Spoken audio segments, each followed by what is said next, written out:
Bonjour, merci d'être avec nous, Priscilla. Bonjour, merci pour l'invitation. Alors, est-ce que, en quelques mots, vous pouvez nous présenter cette fondation? Tout à fait. Alors la Fondation FARM, Fondation pour l'agriculture et la ruralité dans le monde, est reconnue d'utilité publique.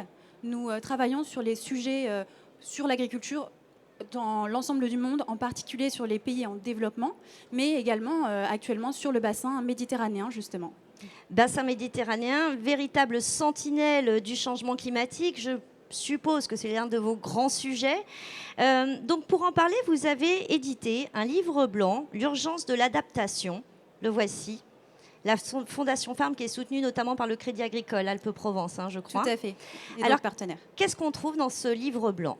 Alors, on trouve énormément de choses, à la fois une synthèse des recherches actuelles sur le changement climatique en Méditerranée, mais également des cartographies sur l'évolution des biogéographies de certaines cultures emblématiques, finalement, de la Méditerranée, également des pistes sur les questions d'adaptation au changement climatique, en particulier des cas d'études sur les rives sud, nord et est de la Méditerranée, de personnes qui ont déjà commencé à s'adapter.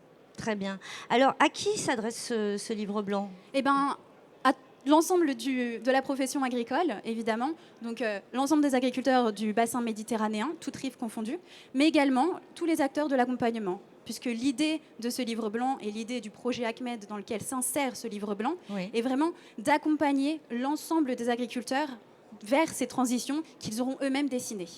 Alors, je vous posais la question un petit peu en off avant ce plateau, mais qu'est-ce qui vous a marqué à la rédaction de ce livre blanc? Eh bien, justement, l'évolution des biogéographies dont je vous parlais. Alors, on a une évolution de certaines cultures emblématiques qui va se faire dans les années à venir, qui commence déjà aujourd'hui.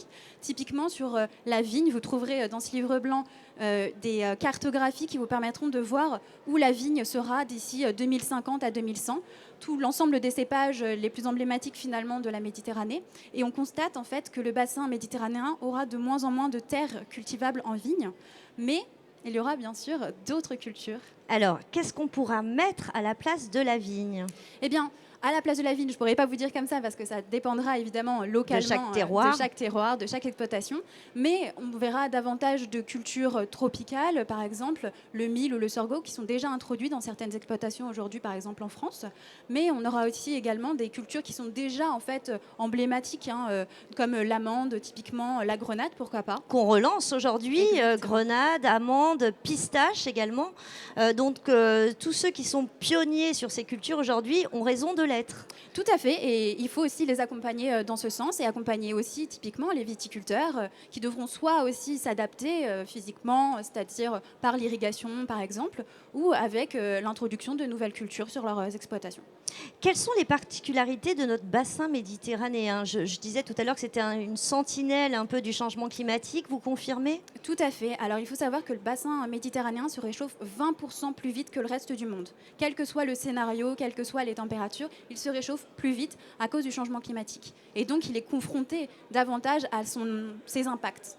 Donc avec des zones de plus en plus désertiques, un climat qui devient... vous parliez de climat tropical, c'est-à-dire que l'humidité va être également importante? L'humidité, pas forcément, mais c'est plutôt en fait une variation du climat actuel. Le climat méditerranéen va en fait translater vers des latitudes plus au nord.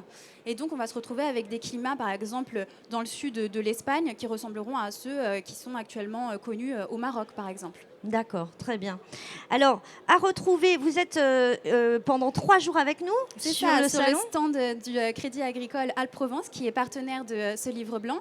Mais on est également là demain à une table ronde que j'animerai moi-même à 11h30, salle Luberon, au salon Medagri, sur l'adaptation, évidemment. Sur l'adaptation. Eh bien, écoutez, l'adaptation, c'est l'un des mots-clés de ce salon Medagri. Les agriculteurs s'adaptent sans cesse, ils n'ont pas le choix. Merci beaucoup, Priscilla. À demain pour votre table ronde. Et n'hésitez pas à vous procurer cet ouvrage. Il y en a pour tout le monde? Oui, il y en a pour tout le monde. Il est disponible sur notre site et surtout gratuitement. Merci beaucoup. À bientôt. Bon salon.